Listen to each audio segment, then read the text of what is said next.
23 number के register में 16/8/89 का कहते थे 44 पेज। रूहानी बाप बैठ समझाते हैं दादा के द्वारा।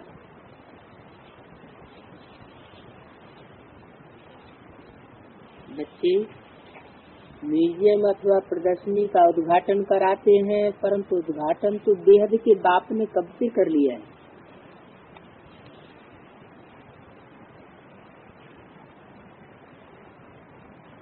अब ये शाखाएं अथवा ब्रांचेज निकलती रहती है म्यूजियम अथवा प्रदर्शनी की।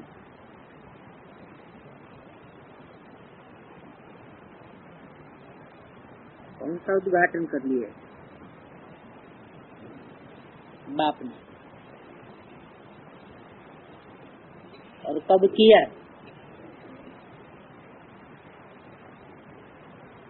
कौन से म्यूजियम और कौन सी प्रदर्शनी का उद्घाटन किया?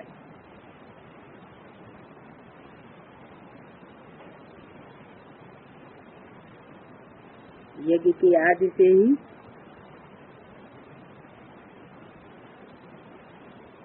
त्रिमूर्ति ब्रह्मा, विष्णु और शंकर, तीन मूर्ति का जो चित्र है और साक्षात्कारों के रहस्य के द्वारा जो रहस्य उद्घाटन हुआ कि ब्रह्मा दादा लेखराज ही कृष्ण बनेगा, तो बाप त्रिमूर्ति शिव का चैतन्य चित्र भी उद्घाटन हुआ और साथ ही बाप से जो वर्षा प्राप्त होता है उस वारसदार बच्चे का चित्र भी उद्घाटन हुआ। लेकिन ये साक्षात्कार हुआ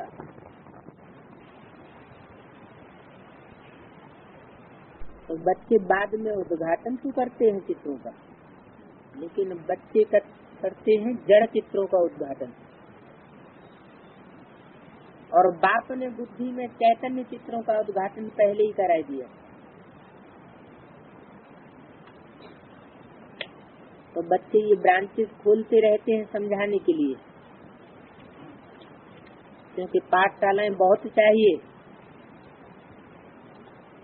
पाठशालाओं में मैथ्स आदि के आधार पर समझाया जाता है।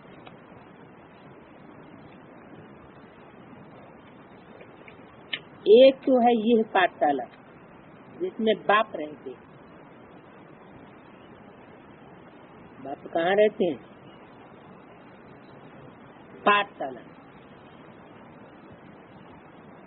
उसका नाम रखा है मधुबन, जिसमें बाप पाठ पढ़ाते हैं। कोई मनुष्य उसमें बैठकर पाठ नहीं पढ़ाता।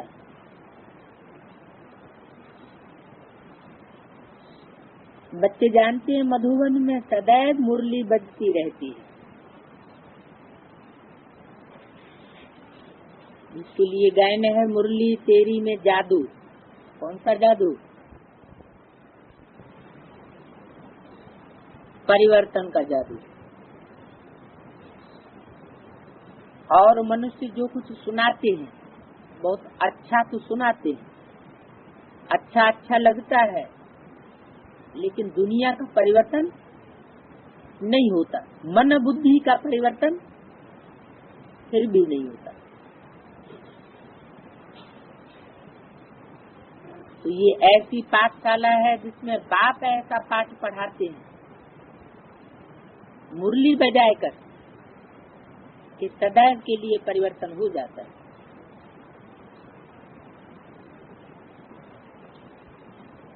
तो ये मुरली किसकी बजती है? भगवान की। अगर मधुबन में भगवान की मुरली न चले, उसकी पहचान क्या बताई? परिवर्तन का जादू। तो उसे भगवान की मुरली नहीं कहें। अब भगवान तो है निराकार, मुरली बजाते हैं साकार रथ द्वारा। निराकार का मतलब नहीं सिर्फ बिंदु बनकर ही रहता है, लेकिन साकार रथ के द्वारा निराकारी स्टेज में रहकर वाणी चलाते हैं। उनका नाम रखा है भाग्यशाली रथ। कैसा रथ? भाग्यशाली रथ। रथ माना शरीर। भाग्यशाली और दुर्भाग्यशाली किसे कहें? रथ कौन सा भाग्यशाली कहा जाए और कौन सा दुर्भाग्यशाली कहा जाए?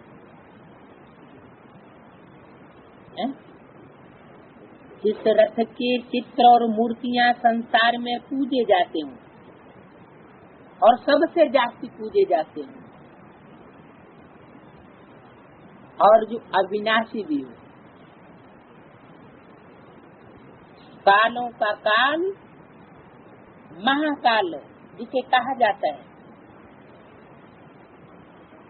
क्योंकि आत्मा को तो काल नहीं खाता। काल किसे खाता है? शरीर को। तो जिस शरीर को काल खाते हुए कोई मनुष्य देख सके, वो तो विनाशी हो गया, दुर्भाग्यशाली हो गया। और इसके विपरीत भाग्यशाली रथ कौन सा हुआ? जिसको दुनिया नष्ट होते और न देख सके, जो कंचन काया बन जाए लेकिन नष्ट न हो, विनाश की विभीषिका में, वो हुआ भाग्यशाली रथ। नहीं कि दुनिया में सब शरीरों को काल खाता है, बीमारियां खाती हैं, तो इस कलयुगी दुनिया में तो सब रथ दुर्भाग्यशाली ही हो गए। ये बात तो कोई भी समझ सकते हैं कि कोई इस बात को मानने से इनकार करेगा।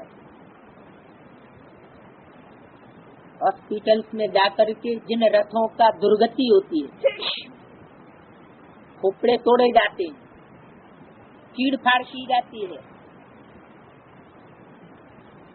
या हार्ट फेल हो जाता है, तो ऐसे रथ को भाग्यशाली कहेंगे या दुर्भाग्यशाली कहेंगे? तो बाप आते हैं भाग्यशाली रथ में, बाप का पार्ट हो जाता है। इसमें न समझने की कोई बात ऐसी नहीं है।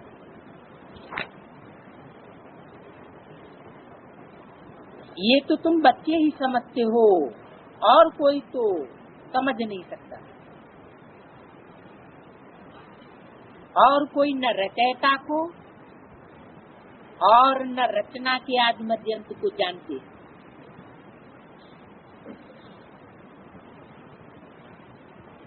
कि रचयिता कौन है और उसकी रचना, उसका आदि मध्यंत क्या है। रचयिता शिव बाबा, तो वो रचयिता निराकार बिंदु होगा सिर्फ, या क्रिएटर साकार में होना चाहिए। रचना साकार में, तो रचयिता भी साकार में होता है। क्रिएटर और क्रिएशन का संबंध होता है। संबंध तो साकार में ही जुटता है। सिर्फ बड़े आदमी गवर्नर आदि हैं,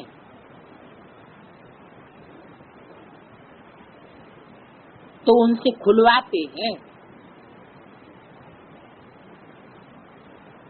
जड़ चित्रों की प्रदर्शनी अथवा म्यूजियम आदि का उद्घाटन करवाते हैं। ये भी हमेशा बाबा लिखते रहते हैं कि जिनसे खुलवाते हो उनको पहले परिचय देना है। बाप कैसे नई दुनिया स्थापन करते, कैसे का जहाँ सवाल आएगा तो तरीका भी बताया जाएगा कि पुरानी दुनिया को नई दुनिया कैसे बनाते हैं।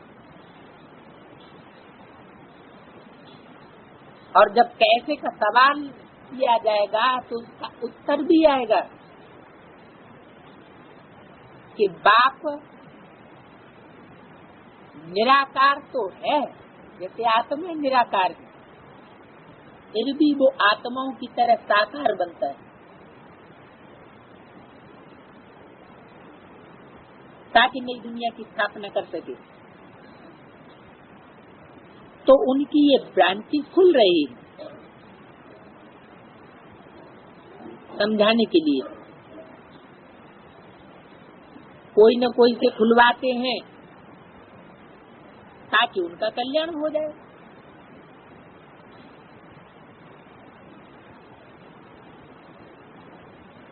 कुछ समझें कि बरोबर बाप आया हुआ है, ब्रह्मा द्वारा स्थापना हो रही है,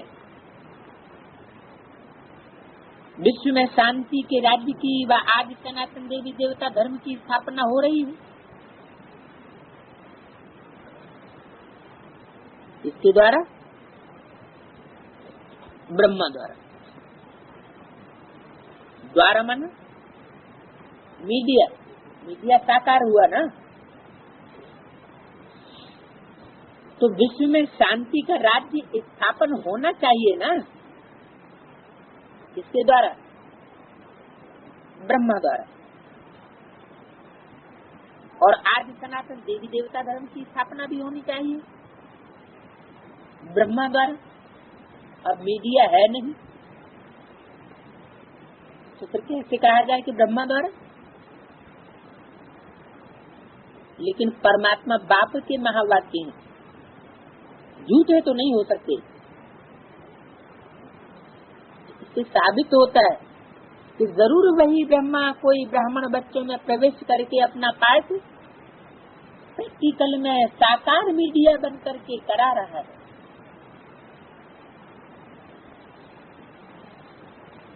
तो उद्घाटन तो हो चुका है, अभी ये ब्रांचेस खुल रही है। जैसे कि बैंक की ब्रांचेस खुलती जाती हैं, बाप को ही आकर नॉलेज देनी है। ये नॉलेज परमपिता परमात्मा में ही रहती है, इसलिए उनको ही ज्ञान का सागर कहा जाता है। रूहानी बाप में ही रूहानी ज्ञान है, जो आकर रूहों को देते हैं। कांस्टेंट रूहें कितनी है? जो ऑलराउंड पार्ट बजाने वाली रूहें हैं, एक होता है रूहानी स्टेज में मारपीट करके तैयार करना, और एक होता है ऑटोमेटिक अपने पुरुषार्थ से रूहानी स्टेज में टिक जाना।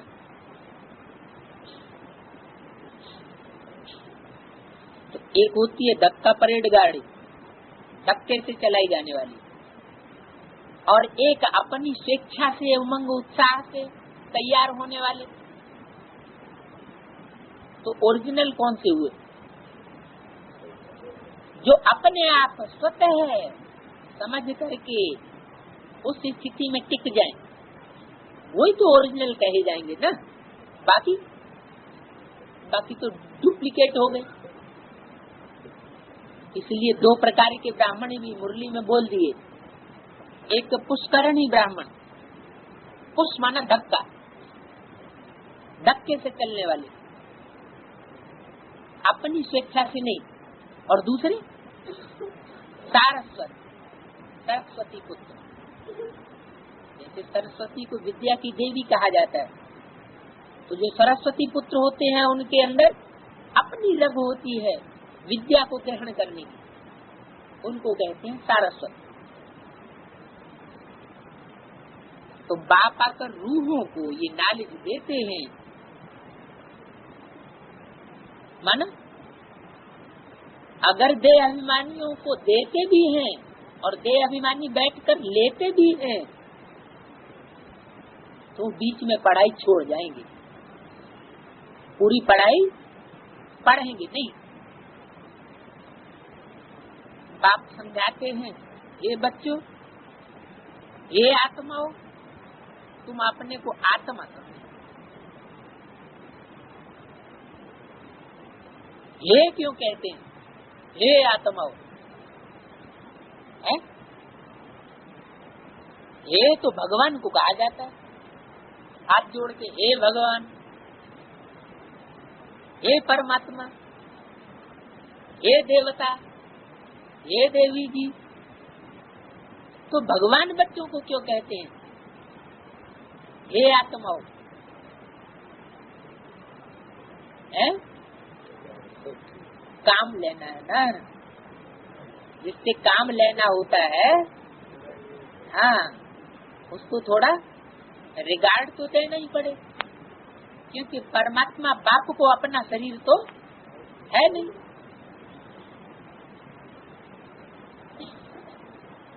आत्मा नाम तो कामन है, महान आत्मा, पुण्य आत्मा, पाप आत्मा कहा जाता है। तो आत्मा को परम पिता परमात्मा बाप भी समझाए रहे।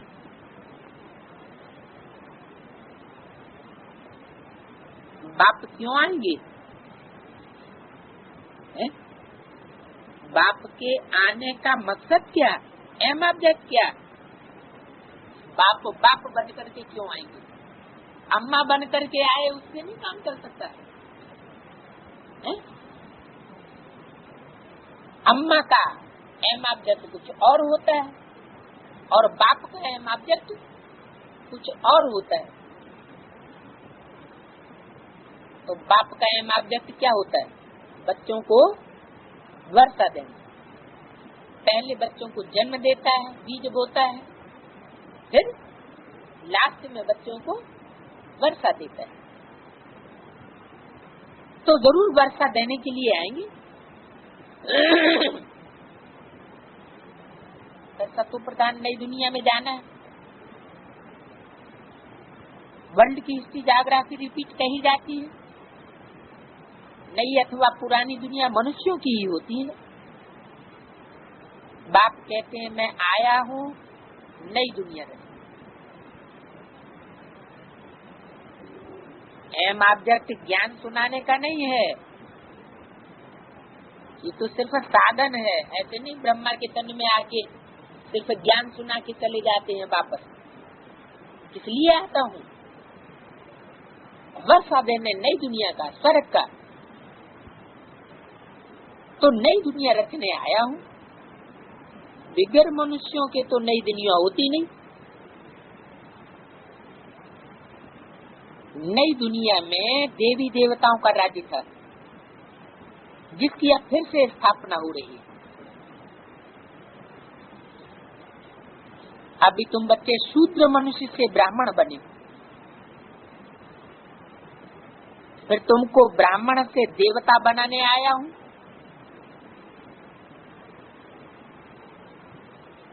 डबल मशीनरी हो गई। पहली मशीनरी शूद्र से ब्राह्मण, ये किसके द्वारा? दादा लेखराज ब्रह्मा के द्वारा शूद्र से ब्राह्मण बनाई गई। देवता कोई बना? देवता कोई नहीं कहेंगे कि बना। तो बताए अभी तुम बच्चे शूद्र मनुष्य से ब्राह्मण बने हो, नंबरवार पुरुषार्थ अनुसार। एक जैसे ब्राह्मण नहीं है।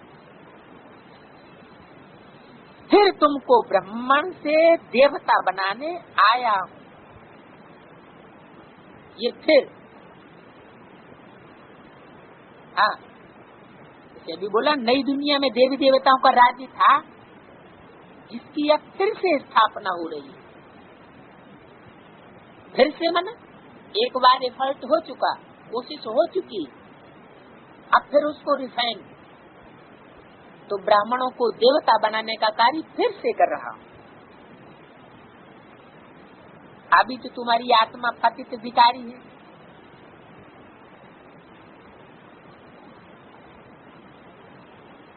तुम ये सुना सकते हो कि बाप ऐसे समझाते,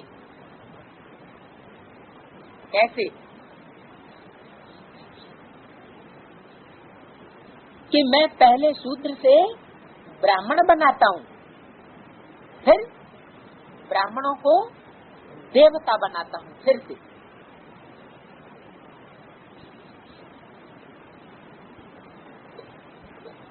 पतित आत्मा निर्विकारी कैसे बनेगी? जन्म जन्मांतर के पापों का बोझा सिर पर है, और पाप कब से शुरू होते हैं? द्वापर युग से। बाप कितने वर्षों के लिए पुण्यात्मा बनाते हैं? 2500 वर्ष के लिए। तो पाप शुरू होते हैं 2500 वर्ष, और पुण्यात्मा पाप बनाते हैं 2500 वर्ष के लिए। ये बात तुम बच्चे ही जानते हो, दुनिया कोई नहीं जानती। 21 जन्म तुम पुण्य आत्मा रहते हो, फिर पापात्मा बनते हो। तो कैसे पापात्मा बनते हो और कैसे पुण्यात्मा बनते हो?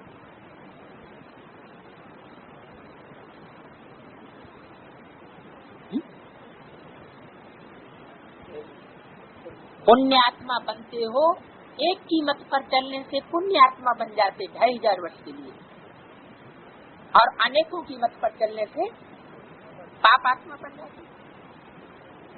पाप कौन से हैं? वो भी बाप बतलाते हैं कि पाप कौन से हैं। एक तो तुम धर्म की ग्लानि करते हो,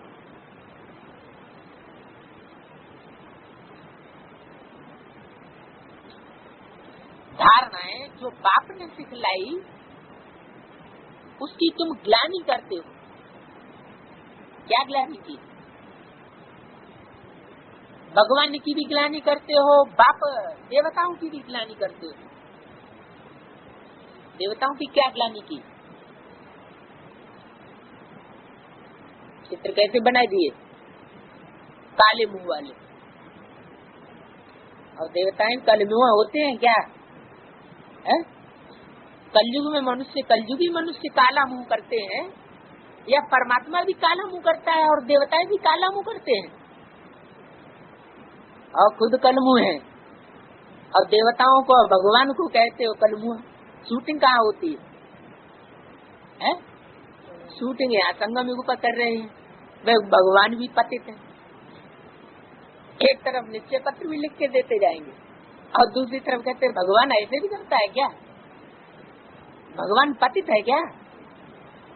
भगवान भी पतित बनाता है क्या? अरे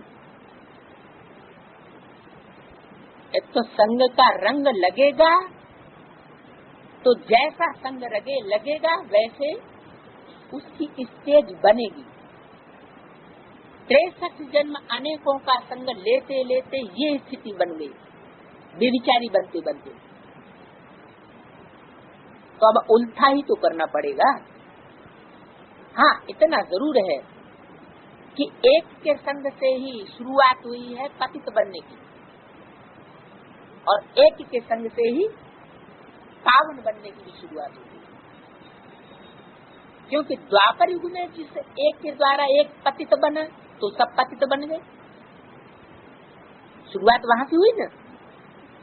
आदम और ईव की कहानी दिखाते हैं, आदम हव्वा की कहानी दिखाते हैं, क्रिश्चियंस में भी बताते हैं और मुसलमानों में भी बताते हैं। तो स्वर्ग से नरक में पहले कौन गए? आदम हव्वा ने गए ना। तो जहाँ से शुरुआत हुई है पतित होने की, वहीं से शुरुआत होगी है पावन बनने की। तो बाप इशारा देते हैं कि तुम्हारे पहले पहले पाप कौन से हैं। पहले तो पाप ये हुआ जो तुमने अपने धर्म की गिलानी की, धर्म पिता की गिलानी की।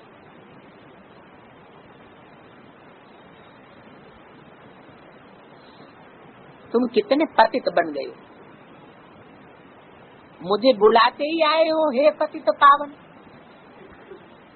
63 जन्म तुमने बुलाया, हे पतित पावन आओ, हमको इस पतित पन्ने से छुड़ाओ। तो अब मैं आया हूँ,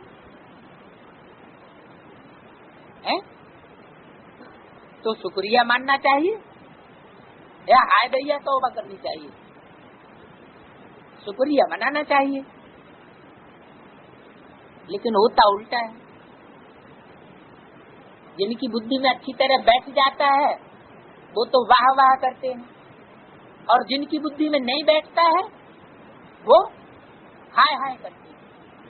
परमात्मा प्रत्यक्षता की ये विशेषता है, सिर्फ परमात्मा बाप की नहीं, जो परमात्मा बाप के नंबरवार देवता बनने वाले बच्चे हैं उनकी भी जब प्रत्यक्षता होगी तब यही हाल होगा। क्या? एक तरफ हाहाकार करने वाले भी होंगे और दूसरी तरफ जय जयकार करने वाले। जय जयकार करने वाले थोड़े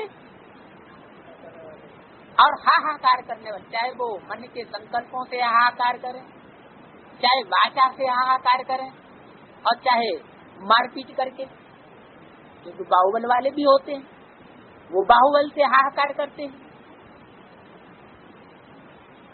तो बाप कहते हैं कि 63 जन्म तुमने पुकारा, हे पतित पावन आओ, और अब मैं आया हुआ हूँ।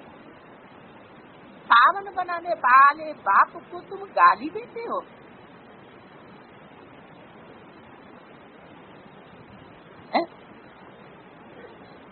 अरे कोई चोर डकैत उचक्का हो, लफंगियों को गाली दो, वो तो ठीक भी है। तुम पावन बनाने वाले बाप को गाली देते हो, ग्लानि करते हो, इसलिए तुम पापात्मा बन पड़े। 63 जन्म तो पापात्मा बने ही। अब मैं आया हुआ हूँ और शूटिंग चल रही है, और शूटिंग पीरियड में भी ग्लानि करोगे क्या? क्योंकि जिन्होंने 63 जन्म ग्लानि की होगी जितनी, उतनी संगम युग में भी ग्लानि जरूर करें।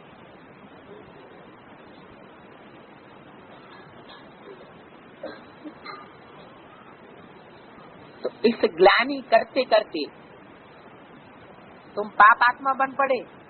कहते भी हुए प्रभु जन्म जन्मांतर का पापी हूँ,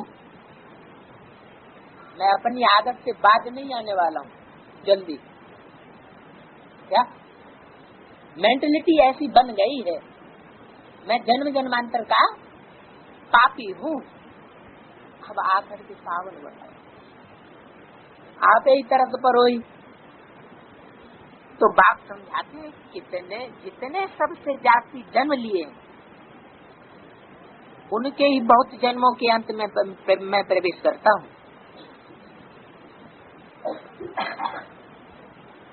आकर के पावन तो बनाता हूँ, लेकिन किसके थ्रू? जिसने सबसे जाति जन्म लिए उसके थ्रू। क्योंकि जो सबसे जाति जन्म लेने वाला होगा तो पावरफुल आत्मा होगी। बाप की दुकान को, सृष्टि रूपी दुकान को सबसे जाति संभालने वाला बच्चा होगा, तो उसमें आकर मैं प्रवेश करता हूँ। बाबा बहुत जन्म किसको कहते थे? 84 जन्म को बहुत जन्म देते। अगर 83 जन्म कोई ने लिए तो बहुत जन्म नहीं हुए। क्यों? क्योंकि कम जन्म लेने वाली आत्मा तो कच्ची रह गई ना, पक नहीं पाई, पूरी परिपक्व ऑलराउंड पार्ट बजाने वाली आत्मिक स्टेज वाली आत्मा नहीं है। तो द्वापर युग से दूसरे धर्म में कन्वर्ट हो जाती, और जो दूसरे के संग के रंग में आ जाते वो फिर जैसा जिसने कहा वैसा ही उनकी बुद्धि में बैठ जाता है। मान लो क्रिश्चियंस के संग के रंग में कोई आ गए और क्रिश्चियंस ने तो भारत के शास्त्रों की बहुत ग्लानि की, उल्टी बातें समझा तुम्हारे राम भगवान की सीता चुराई ली, तुम्हारा भगवान ऐसा, हमारा क्राइस्ट देखो कैसा। तो ग्लानि करने वालों के संग में आकर के उनको भी रंग ऐसा लग गया। जो थे तो भारतवासी देवता, लेकिन पक्के देवता नहीं थे 84 जन्म लेने वाले। तो 84 जन्म बाबा किसको कहते हैं?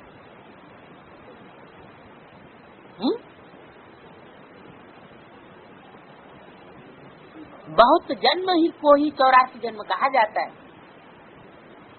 अगर कम जन्म है तो जरूर कम जन्म लेने वाला, बहुत जन्म लेने वाला तो नहीं कहा जाएगा।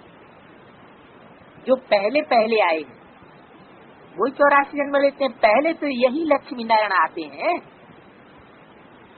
यही माना इशारा करते थे लक्ष्मी नारायण के चित्र की तरफ, जिनके चारों तरफ प्रकाश का घेरा दिखाया गया है। उनके नीचे राधा कृष्ण का चित्र होता था। बाबा जिस चित्र की तरफ इशारा करते थे तो राधा कृष्ण के चित्र के चारों तरफ प्रकाश का घेरा नहीं होता था। उनको स्वर्ग की सजी सजाई टाल टालियों वाली दुनिया में दिखाया गया। वो तो बुद्धू होते हैं, उनको ज्ञान का प्रकाश की दुनिया में नहीं दिखाया गया। और लक्ष्मी नारायण को ज्ञान की प्रकाश की दुनिया में दिखाया गया।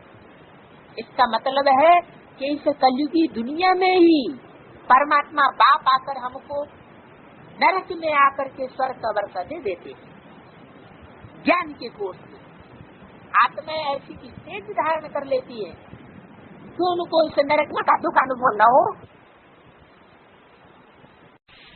कर लेती है।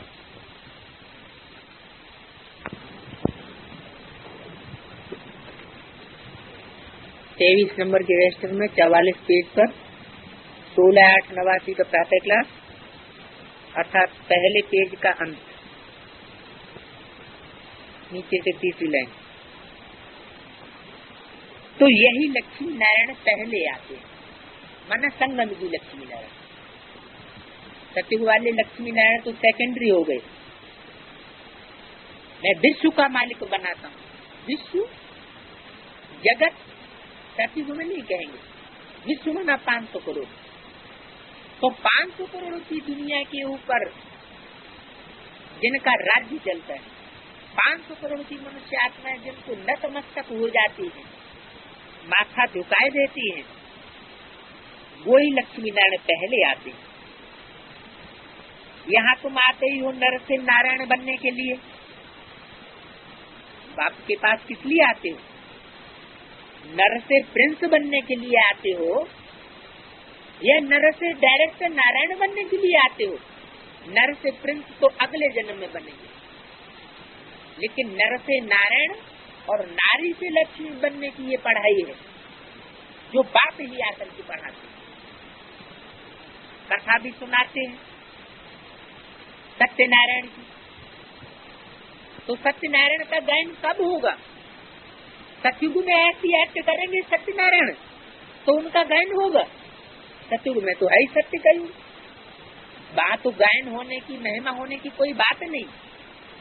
जहाँ झूठ खंड है, सारी दुनिया झूठी है, वो सारी दुनिया झूठी के बीच में जिन्होंने सच्चाई पर चल करके दिखाया, समाज का भी मुकाबला किया, घर वालों का भी मुकाबला किया, गांव वालों का भी मुकाबला किया और ब्राह्मण परिवार वालों का भी मुकाबला किया, प्रकृति का भी मुकाबला किया, अपने अंदर की सबसे जास्ती जो विकारी कमजोरियां भरी पड़ी हैं उनसे भी मुकाबला किया।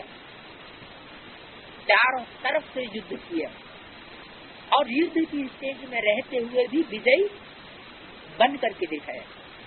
सारी दुनिया एक तरफ और एक आत्मा एक तरफ हो जाती, सब विरोध करते, चारों तरफ से विरोध, और फिर भी निश्चय और विश्वास के आधार पर विजय पा करके दिखाती। तो उन सत्यनारायण का गायन आज भारतवर्ष में अंत तक 63 जन्म के अंत तक भी चला आता है और कथा घर घर में होती है। कौन सी? सत्यनारायण की कथा। बाप कहते हैं कि मैं नर से नारायण और नारी से लक्ष्मी बनाता हूँ। बाप जो कथा सुनाते हैं वो लक्ष्मी नारायण की कथा सुनाते हैं। कब राम सीता बनने की कथा सुनाई है? बाबा ने तो कभी सिखाया नहीं, कहा नहीं कि तुमको क्या बनना है। राम सीता फेलियर, उनकी तो ग्लानि की हुई है। सत्यनारायण की शास्त्रों में कोई ग्लानि नहीं है। माने सत्यनारायण का जो पद प्राप्त कर लेता है उसके बाद उसकी कोई ग्लानि नहीं रहती। बाप बनाते ही है नर से नारायण और नारी से लक्ष्मी, जिनकी कोई निंदा नहीं करती। मानो बाप ने जो रचना रची है वो ऐसी निष्कलंक रचना रची है जिसकी कोई ग्लानि कर ही नहीं सकता। बाकी और मनुष्यों की जो भी रचना है और मनुष्य गुरुओं से पढ़ाई पढ़ करके जो रचे गए उनकी ग्लानि हो सकती है, क्योंकि उन्होंने दूसरों से पढ़ाई पढ़ ली, परमात्मा बाप से पढ़ाई नहीं पढ़ी। बाप कहते मैं राजयोग सिखलाता हूँ, प्रजा योग नहीं सिखलाता हूँ। तुम राजा बनने आए हो, राजाई की पढ़ाई पाठशाला में पढ़ते हो, फिर प्रजा कैसे बन जाती है? राजयोग की पढ़ाई पढ़ने वाले प्रजा में कैसे चले जाते? जरूर बाप की मत पर पूरा नहीं चलते हैं और दूसरों की मत पर चल पड़ते हैं। ऐसों की मत पर चल पड़ते हैं जो न खुद अपनी इंद्रियों को कंट्रोल कर सकते हैं, हार जाते हैं, और न दूसरों को इंद्रियों का कंट्रोल करना सीखने देते। खुद भी पतित बनते, हिम्मत हार जाते और दूसरों को भी पतित बनाने की ही शिक्षा देते। जाओ उस दुनिया में। बाप कहते हैं मैं ही राजयोग सिखाता हूँ, जिस योग में राग भरा हुआ है, और कोई मनुष्य मात्र ये योग सिखाए नहीं सकता। विष्णु के दो रूप ये लक्ष्मी नारायण है। कौन से दो रूप? छोटेपन में इनको राधे कृष्ण कहते हैं। दो रूप कौन से? एक सतदी लक्ष्मी नारायण और एक संगमयुगी लक्ष्मी नारायण। जब तक बचपना है, बचपना मन बच्चा बुद्धि, तब तक उनको कहेंगे राधा कृष्ण। वर्षा नहीं मिला है अभी, और जब बड़े हो जाते तो उनका नाम पड़ता है लक्ष्मी नारायण, संगम युग में भी और सतयुग में। तो छोटेपन में राधे कृष्ण, ये कोई भाई बहन नहीं है। अलग अलग राजाओं के बच्चे थे। ये कौन से लक्ष्मी नारायण की बात कर रहे हैं? संगम युग लक्ष्मी नारायण की बात है। बाकी सतयुग में तो कोई अलग अलग माँ बाप से व्यस्त जन्म नहीं लेते हैं जो बाद में जोड़ी बने, क्योंकि वहां तो बहुत संबंध ही नहीं होते माँ बाप और बच्चे। अगर बच्चा अलग माँ बाप का और बच्ची अलग माँ बाप की होगी तो उसके भाई बहन भी होंगे, फिर साला साली ढेर सारे संबंध बन जाएंगे। तो वहां तो ढेर संबंध होते ही नहीं सतयुग में। वहां तो एक बच्चा और एक बच्ची, और बड़े होकर के वो आपस में प्यार होते हैं। विकार की कोई बात ही नहीं। जैसे भाई बहन का निष्कलंक प्यार होता है, तो ये संगम युग की बात बताई कि भाई बहन नहीं होते हैं। राधा कृष्ण अलग अलग राजाओं के बच्चे थे, राधा अलग राजा की बच्ची और कृष्ण अलग राजा का बच्चा। कब की बात है? संगम युग की बात। यानी संगम युग में कोई राजा महाराजा तो होते नहीं है, तो कौन से राजाओं की बात की? यहाँ कौन से राजा हैं? यहाँ संगम युग में राजा है तो कोई है नहीं है? नहीं। जब राजा कहा है तो राजा तो राज्य करेगा ना। तो कौन से राजाओं की बात है?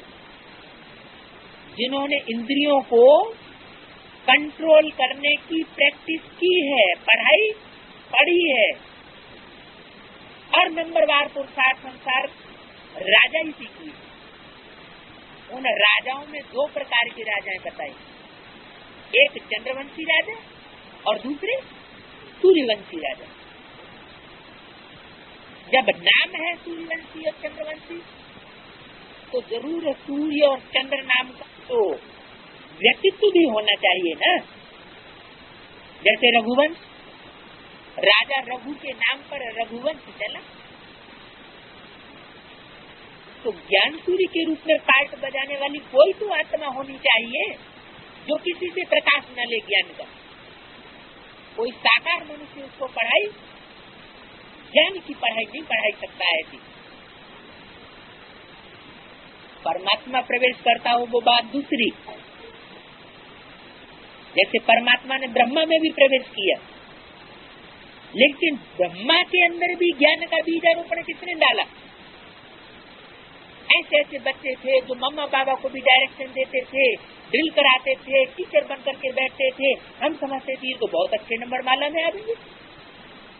तो इससे साबित हुआ कि ज्ञान चंद्रमा ब्रह्मा को भी रोशनी देने वाला कोई और थे, वही सूर्यवंशी बच्चे जो डायरेक्ट ज्ञान सूर्य की बच्चे औलाद कहे जाए, वही आदि में थे, वही अंत में प्रत्यक्ष होते हैं। तो बताया अलग अलग राजाओं के बच्चे थे, कोई सूर्यवंशी बच्चे थे और कोई चंद्रवंशी बच्चे थे। तो सूर्यवंशी जो प्यार होगा वो तो जगदम्बा और जगत माता के रूप में संसार में प्रत्यक्ष होता है, और चंद्रवंशी प्यार होगा उनमें एक राधा भी होती है। कृष्ण और क्राइस्ट की राशि मिलाई जाती है। क्रिश्चियन स्कूल में महारानी विक्टोरिया, महारानी एलिजाबेथ का नाम बहुत हुआ। तो ऐसे ही जैसे वहां विक्टोरिया है, विक्ट्री माने क्या होता है? विजय प्राप्त करना। महारानी विक्टोरिया भारत में आई तो बहुत उसका स्वागत हुआ। तो यहाँ भी विक्ट्री अर्थात विजय प्राप्त कराने वाली विजय माला की हेड राधा कहाँ से आती है? चंद्रवंश। तो अलग अलग राजाओं के बच्चे थे, वो राजकुमार, वो महाराजकुमारी। वो महाराजकुमार कौन? कृष्ण। और वो महाराजकुमारी। तो स्कूल में महाराजा राजा बनने की बात नहीं है, ये तो इंद्रियों को कंट्रोल करने वाले महाराजा और राजाओं की बात है। क्योंकि जो इंद्रियों को यहाँ जितना कंट्रोल करते हैं वही वहाँ उतने बड़े छोटे या बड़े राजा बन पाते हैं। दूसरा केस, जिनको स्वयंवर के बाद लक्ष्मी नारायण कहा जाता है, महाराज कुमार को और महाराज कुमारी को, ये सब बातें कोई मनुष्य नहीं जानते कि अलग अलग कुल के राधा कृष्ण कैसे होते थे और वो कैसे महाराज कुमारी महाराज कुमार बने, फिर कैसे महाराजा बने। क्योंकि सतयुग में तो स्वयंवर होने की बात ही नहीं। शास्त्रों में जो स्वयंवर की कथाएं हैं वो किस समय की है?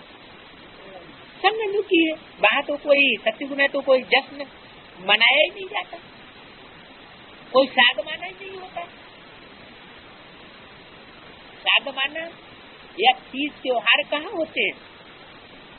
जहाँ दुनिया में रोज तो दुख है, तो एक दो दिन का साधमाना या सुख त्योहार मना लेते हैं।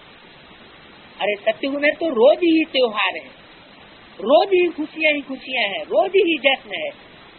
वहाँ की बात नहीं है। शास्त्रों में जो भी बातें हैं, जो भी यादगार कहानियां हैं, वो इस समय की बातें, संगम युग की। तो इन बातों को कोई मनुष्य नहीं जानता। जिनको कल्प पहले ये सब बातें बुद्धि में बैठी होंगी, उनको ही बैठेंगी। कोई को जल्दी बुद्धि में बैठ जाएंगी और कोई को देर से बैठेंगी। देर से किनको बैठेंगी? है? देर से उनको बैठेंगी जो 63 जन्मों में दूसरे धर्मावलंबियों के संपर्क में आए होंगे। और जल्दी किनको बैठेंगी? जो अपने धर्म के पक्के रहे होंगे, दूसरे धर्म वालों के चुंबे में नहीं आए होंगे। तो ये सब बातें उनकी ही बुद्धि में बैठेंगी जिनको कल्प पहले बैठे। इन लक्ष्मी नारायण राधे कृष्ण आदि सबके मंदिर है। मंदिर माने यादगार। कोई के जास्ती मंदिर हैं, कोई के थोड़े मंदिर हैं, कोई के कहीं कहीं मंदिर हैं, कोई के सार्वभौम मंदिर हैं। सारे विश्व में यादगार मूर्तियां मिल रही। विष्णु का भी मंदिर है, जिसको नर से नारायण का मंदिर कहते हैं। जितने भी बिरला मंदिर बने हुए हैं, उनमें लक्ष्मी नारायण की अलग मूर्ति होती है और बाजू में विष्णु का मंदिर अलग होता है। तो विष्णु का मंदिर है नर से डायरेक्ट नारायण बनने वाले की यादगार।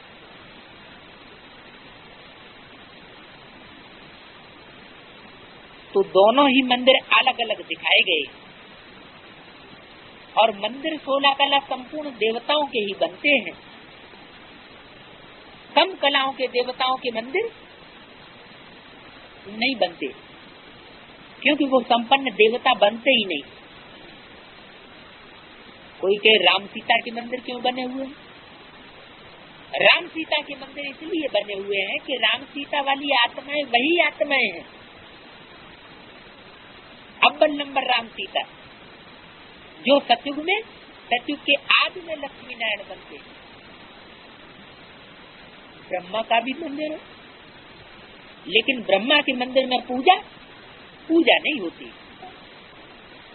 कहते भी हैं ब्रह्मा देवताय नमः, फिर कह देते शिव परमात्मा ही नमः। तो शिव अलग हो गया और ब्रह्मा अलग हो गया। देवताओं को कभी कोई भगवान थोड़े कहा जाता है। यहाँ तो तमो प्रधान मनुष्यों को भी भगवान कह देते हैं। तो बाकी फर्क क्या रहा? इसको कहा जाता है अंधेर नगरी। कुत्ते बिल्ली पत्थर ठिक्कर सबको भगवान कह दिया। क्या उनकी मत पर भी चलने लग पड़ते हैं भगवान समझ करके, यही हमारी सदगति करेंगे। तो बाप समझाते हैं पहले जिससे उद्घाटन कराना है उनको समझाना। क्या बाप हमको डायरेक्शन देते हैं कि जिससे उद्घाटन कराना है उनको पहले समझाना है। तो बाप आकर पहले किसको समझाएंगे? है? बाप तो मुरली में कहते हैं मैं तुम बच्चों को समझाता हूँ, ये ब्रह्मा तो बीच में सुन लेता है। तो बाप किसको समझाते हैं? जिसके द्वारा उद्घाटन कराना है नई दुनिया का, स्वर्ग का, चैतन्य स्वर्ग का, उसी को पहले समझाना पड़े। जैसे हमको डायरेक्शन देते हैं कि खुद उल्टा करेंगे। बाप भी तो यही करते हैं ना। विश्व में शांति स्थापन अर्थ भगवान ने फाउंडेशन लगाई दी है। क्या शांति स्थापन करने के लिए नींव डाल दी गई है। विश्व में शांति लक्ष्मी नारायण के राज्य में थी ना।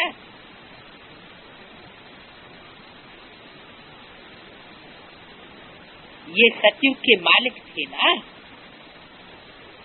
तो मनुष्य को नर से नारायण और नारी से लक्ष्मी बनाने की ये बड़ी गाडली यूनिवर्सिटी है। गीता पाठशाला भी है, लेकिन गॉडली यूनिवर्सिटी भी है, अथवा ईश्वरीय विश्वविद्यालय। विश्वविद्यालय तो बहुतों के नाम रखे, वास्तव में वो कोई वर्ल्ड यूनिवर्सिटी है नहीं, क्योंकि यूनिवर्स तो सारी विश्व हो गई।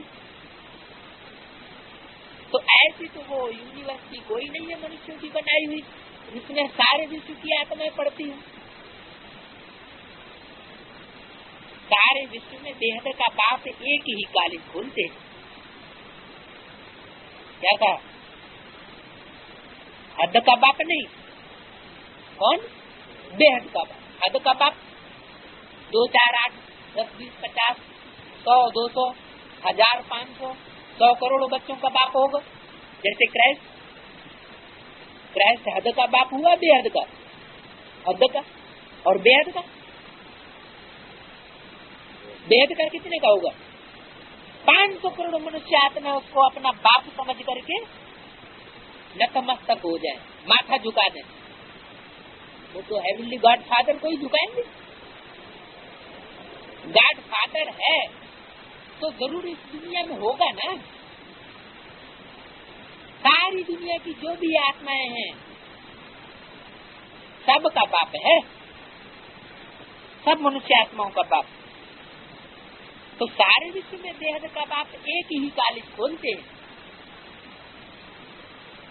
तुम जानते हो विश्व में सब पावन बनने को है। विश्व में कोई ऐसा नहीं बचेगा जो पतित से पावन न बने।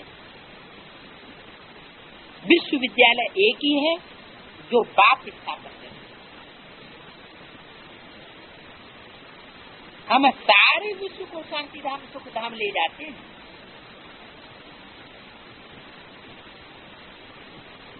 इसलिए इनको कहा जाता है ईश्वरीय विश्वविद्यालय। ईश्वर आकर के सारे विश्व को मुक्ति, जीवन मुक्ति का वर्षा देते हैं। ऐसे नहीं आते हैं, पढ़ाई पढ़ा के चले जाते हैं, फिर भी मुक्ति और जीवन मुक्ति का वर्षा हम अपने आप लेते रहेंगे। नहीं, आकर के मुक्ति भी देते हैं और जीवन मुक्ति भी देते हैं। कहाँ बाप की बात और कहाँ ये सब कहते रहते यूनिवर्सिटी। ये यूनिवर्स अर्थात सारी दुनिया को चेंज करना, ये तो बाप का ही काम है। ये मनुष्यों का देहधारी धर्म गुरुओं का काम नहीं है। कोई दीदी दादी दादा समझ बैठे कि परमात्मा बाप तो ब्रह्मा के तन में आके पढ़ाई पढ़ा के चले गए, अब हम सारी दुनिया को मुक्ति और जीवन मुक्ति का ठेका हमारे हाथ में भगवान ने दे दिया। नहीं, मुक्ति जीवन मुक्ति का ठेका सिवाय परमपिता परमात्मा के और किसी के हाथ में हो नहीं सकता। बाकी सब उसके सहयोगी हो सकते हैं, लेकिन वो भी तब जब वो आया हुआ हो। आने का मतलब क्या हुआ? क्या बिंदी आती है? बिंदी के आने का मतलब क्या हुआ और जाने का मतलब क्या हुआ? माना वो साकार में बन करके आता है। हमको ये नाम रखने नहीं देते हैं और गवर्नमेंट खुद रखती है यूनिवर्सिटी।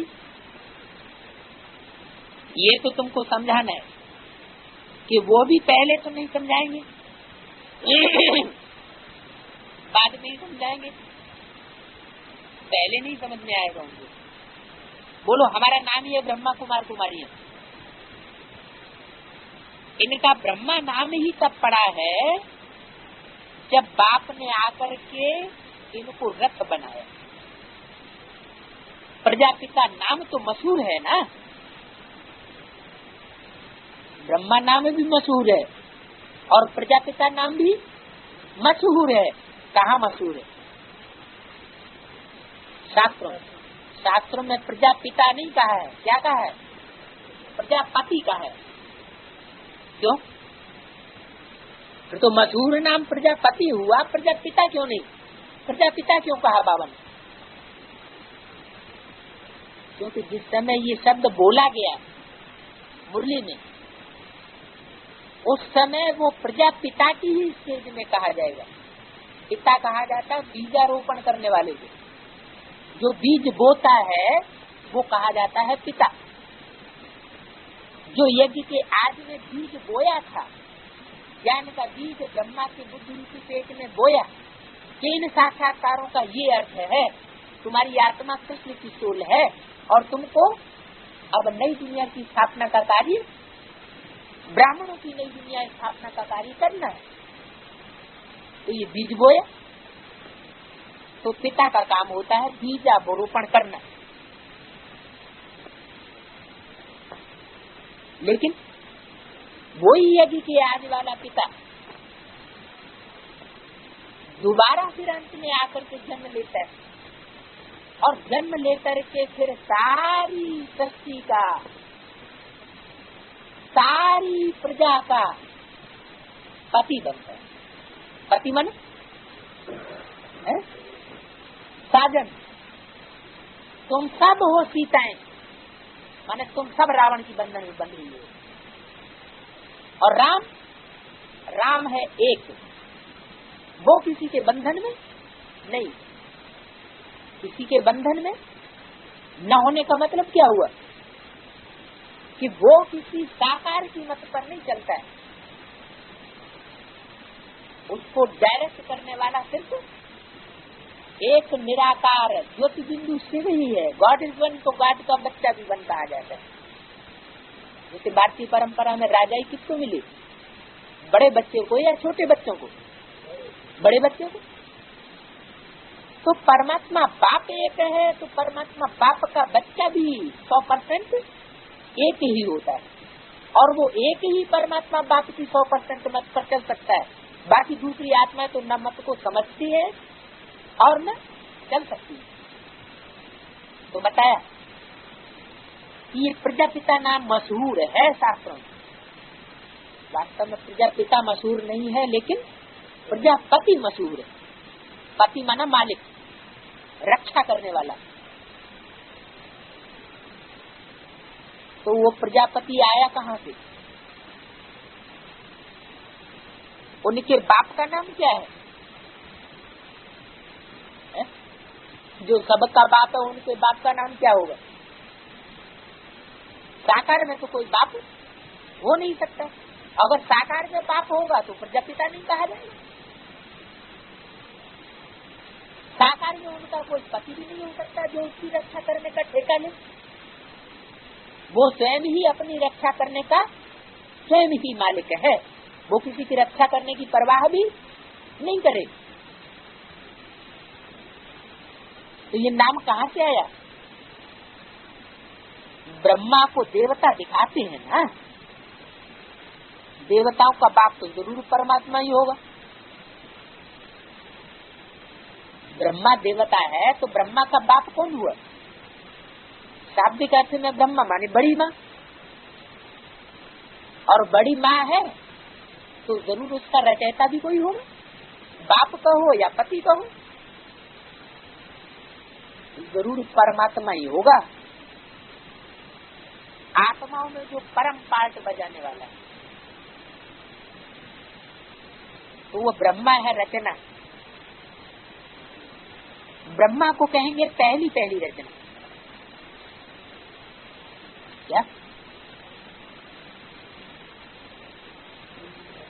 ब्रह्मा भी अनेक हो गए, क्योंकि तो 4 मुख भी ब्रह्मा को दिखाते हैं। तो पहला मुख भी तो कोई होगा। तो पहला मुख जो है वही पहली रचना। परमात्मा बाप ने पहले प्रवेश किया इसमें रुद्रमाला के 2 मणकों में। एक में सिर्फ प्रवेश किया बात सुनाने के लिए, इसमें जगदम्बा में, और दूसरे में प्रवेश किया उस बात का रहस्य समझाने के लिए, जानकारी देने के लिए। इस बात की जानकारी, असली ज्ञान क्या है, असली समझ क्या है, तो ज्ञान को ही बीज कहा जाता है। तो जिसके द्वारा सुनाया गया साक्षात्कार वो हो गई माता ब्रह्मा, सुनाने वाला मुख से, और जिसने सुना वो हो गया मुख वंशावली फर्स्ट ब्राह्मण, और उसी के तन में परमात्मा में प्रवेश होकर के उन साक्षात्कारों का रहस्य बता दिया, यानी ज्ञान का बीजारोपण कर दिया माता में पहले। तो उस पिता की पहली बन्नी हो गई ब्रह्मा। बाप आते हैं तो पहले बन्नी की रचना करते हैं। तो जगत पिता और जगत माता ये हो गए रचयिता और सत्य रचना। तो ब्रह्मा को पहली रचना कहेंगे। कौन से ब्रह्मा को? आदि ब्रह्मा। उनका बाप है शिव बाबा, उनका बाप, इनका बाप नहीं। माने मुरली में जब इनका बोलते हैं तो ब्रह्मा की तरफ इशारा, और उनका मन जो यज्ञ के आदि में थे या जो यज्ञ के अंत में भी प्रत्यक्ष होंगे, उनका बाप है शिव बाबा। वो कहते हैं मैं इनमें प्रवेश कर इनकी पहचान तुमको देता हूँ। क्या कहा? मैं इनमें प्रवेश कर इनकी पहचान तुमको देता हूँ। कौन देता है? मैं। तो बच्चों को समझाना है ये यूसीरी म्यूजियम है, इसमें इन चित्रों की पहचान मिलती है। मैं इनमें प्रवेश कर, इनमें मन एक नहीं है, इनमें मन बहुवचन, इनमें प्रवेश कर इनकी ये इसकी नहीं, इनकी। तो ज्यादा मूर्तियां हुई ना। त्रिमूर्ति की पहचान कहो, या लक्ष्मी नारायण बनने वाली आत्माओं की पहचान कहो, या ब्रह्मा के जो भी चार मुख हैं उनकी पहचान कहो, इनकी पहचान तुमको देता हूँ। तो बच्चों को समझाना है ये ऐसे नहीं ऊपर ही बैठे रहो बिंदी बन करके और हम पतित से पावन बनते रहे। नहीं, क्या कहा? आओ और आकर के पतित से पावन बनाओ।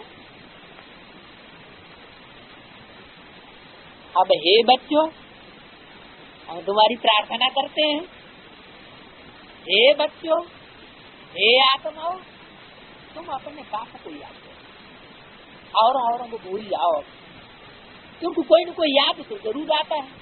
63 जन्मों का हिसाब किताब है, और याद तो जरूर आएंगे। तो उनको सबको क्या करो? उनको सबको भूल जाओ। हे आत्माओं,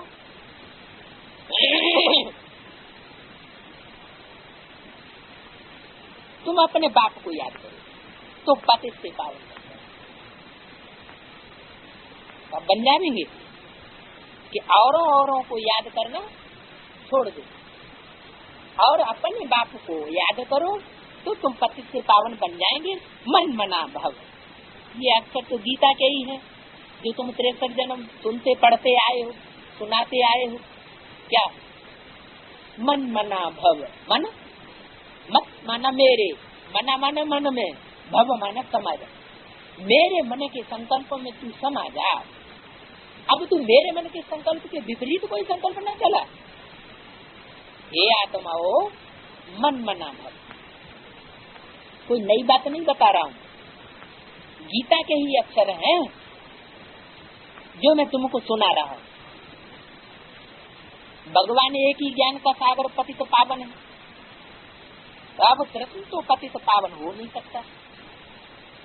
तुमको गलत फहमी बैठी हुई हो कि कृष्ण पतित पावन है, पतितों को पावन बनाने वाला स्वरूप है। सत्युग में तो कृष्ण पतित को पावन बनाने वाला स्वरूप हो जाए वो तो सवाल ही नहीं। क्यों? क्योंकि सत्युग में तो पतित होते ही नहीं। हाँ, संगम युग में कृष्ण वाली सोल, कृष्ण वाला व्यक्तित्व अंतिम जन्म में